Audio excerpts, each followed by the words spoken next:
नमस्कार सबैजनालाई नयाँ भिडियोमा एकदम धेरै स्वागत छ। अनि आज चाहिँ हामी लेसन 14 को मिनिङहरु पढ्नेछौँ है त। सबैजनाले अन्तिमसम्म हेर्दिनु होला है त। अब हामी सुरु गर्नेछौँ। सुरुमा रहेको छ चुकेमास। चुकेमास चुकेमास भनेको बाल्नु बाल्नु अथवा स्विच अन गर्नु है। बत्तीको स्विच अन गर्नु, बत्ती बाल्नुलाई चाहिँ चुकेमास भनेर भनिन्छ है। अनि अर्को रहेको छ खेसिमास। खेसिमास खेसिमास भनेको निभाउनु निभाउनु है। बलिरहेको बत्तीलाई निभाउनुलाई चाहिँ खेसिमास भनेर भनिन्छ है। अनि त्यसैगरी अर्को रहेको छ आकेमास। आकेमास आकेमास भनेको खोल्नु खोल्नु ओपन गर्नु है। खोल्नुलाई चाहिँ आकेमास भनेर भनिन्छ है त। अनि त्यसैगरी अर्को रहेको छ सिमेमास। सिमेमास सिमेमास भनेको बन्द गर्नु बन्द गर्नु। जस्तै ढोका बन्द गर्नु, झ्याल बन्द गर्नु। दोआ हो सिमेमास, मादो हो सिमेमास भनेर भनिन्छ नि हामीले। ढोका बन्द गर्नु, झ्याल बन्द गर्नु भनेर बन्द गर्नुलाई चाहिँ सिमेमास भनेर भनिन्छ है।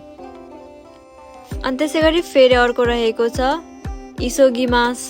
इसोगिमास इसोगिमास भनेको हतार गर्नु हतार गर्नु। कुनै पनि ठाउँमा जानलाई अथवा घरबाट कतै जानका लागि निस्किने बेलामा अलि हतार हतार गर्नु, हतार गर्नुलाई चाहिँ इसोगिमास इसोगिमास भनेर भनिन्छ है। अनि त्यसैगरी अर्को रहेको छ माचिमास।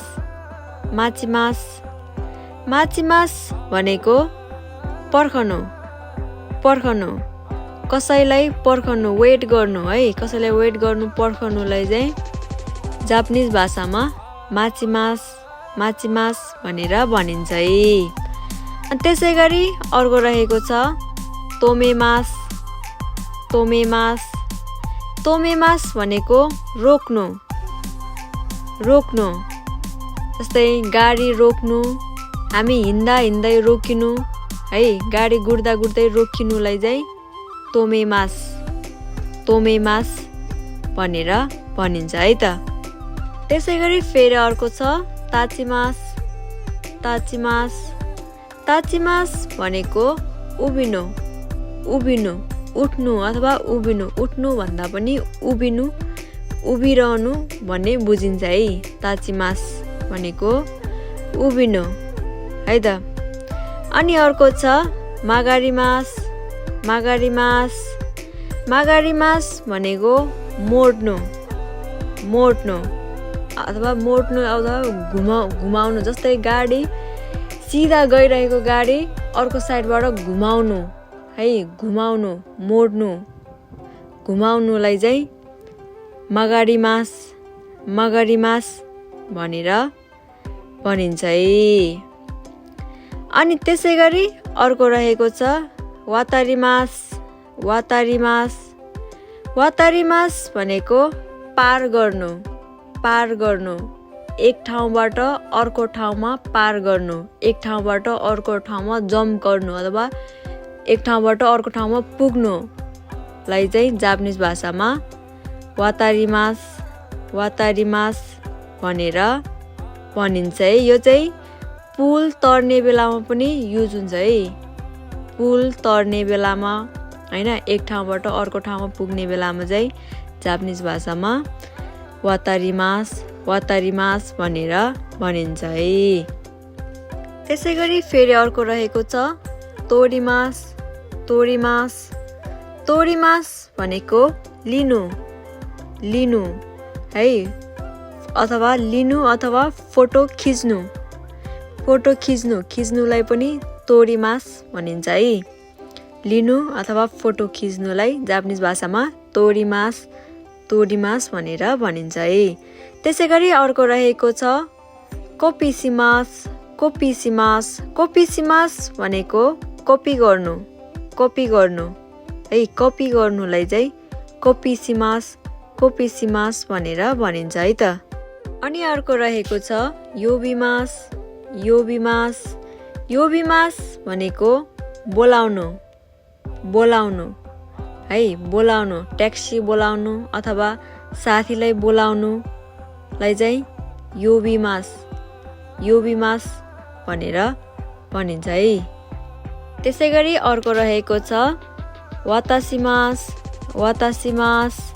वातासिमास भनेको हस्तान्तरण गर्नु अथवा दिनु है कसैलाई सामान दिनु अथवा गिफ्ट दिनुलाई चाहिँ वातासिमास भनेर भनिन्छ है दिनु। अनि त्यसैगरी अर्को रहेको छ मिगी भनेको दायाँ है राइटपट्टि दायाँलाई चाहिँ मिगी भनेर भनिन्छ है। अनि अर्को छ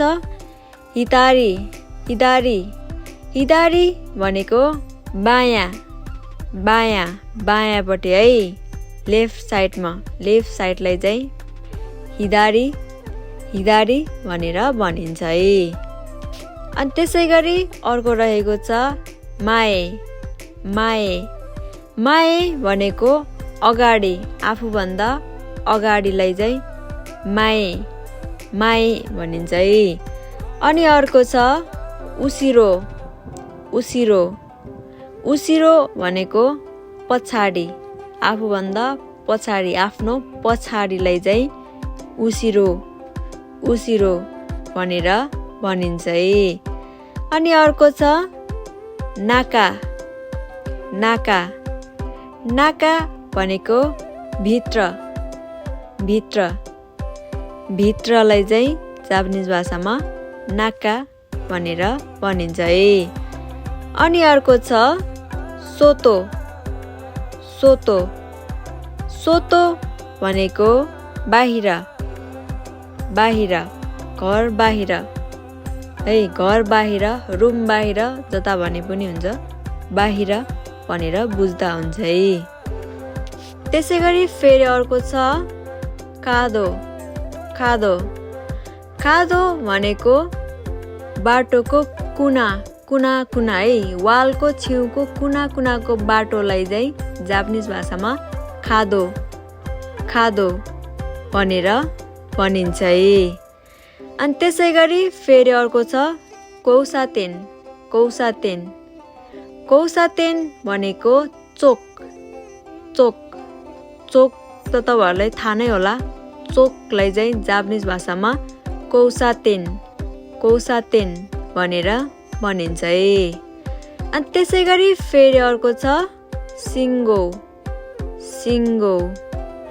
सिङ्गो भनेको तपाईहरुले बाटोमा देख्नुभयो होला ट्राफिक बत्ती हरियो पहेँलो रातो त्यो तीनटा ट्राफिक बत्ती भएको ठाउँमा देख्नुभयो होला हो त्यो ट्राफिक बत्तीलाई जापानिज भाषामा सिङ्गो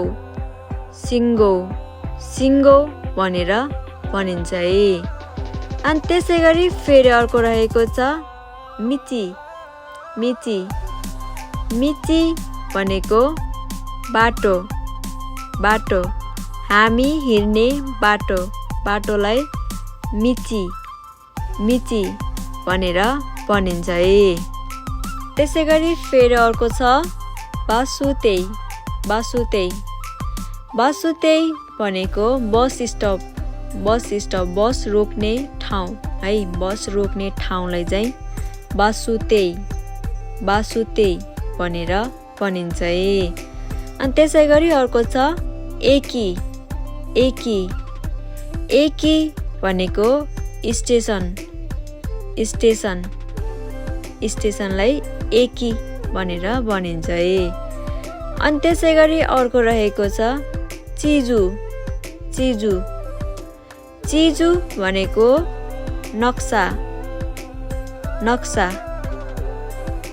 नक्सालाई चाहिँ जापानिज भाषामा चिजु भनेर भनिन्छ है।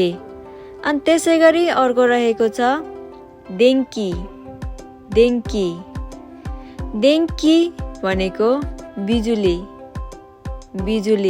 हामीले घरमा बाल्ने बिजुली है बिजुलीलाई चाहिँ जापानिज भाषामा देङ्की भनेर भनिन्छ है। अनि त्यसै गरी अर्को रहेको छ दोआ दोआ दोआ भनेको ढोका ढोका हाम्रो घरमा हुने ढोका ढोकालाई चाहिँ दोआ दोआ भनेर भनिन्छ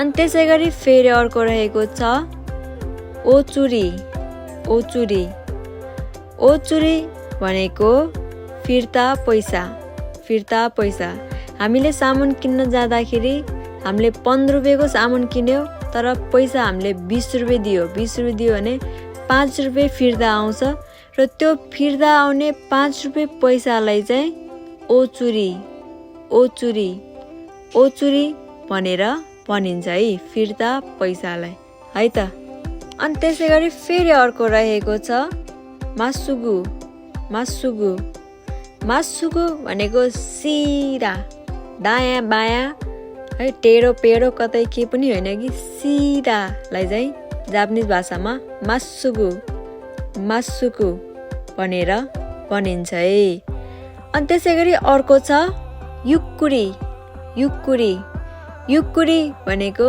बिस्तारै बिस्तारै बिस्तारै है बिस्तारै एकदमै कोही कति ठुलो स्वरमा बोलिरहन्छ हैन त्यो बेला चाहिँ बिस्तारै कुरा गर न भन्नलाई चाहिँ युक्कुरी शब्द प्रयोग हुन्छ है युक्कुरी अथवा गाडी एकदम स्पिडमा चलाइरहेको हुन्छ बिस्तारै चलाउ न भन्ने बेलामा पनि युक्कुरी प्रयोग हुन्छ है युक्कुरी अनि त्यसै गरी अर्को रहेको छ सुगु सुगु सुगु भनेको तुरुन्तै तुरुन्तै अहिलेको अहिले नै तुरुन्तै एकदमै भन्नलाई चाहिँ सुगु सुगु भनेर भन्न सकिन्छ है त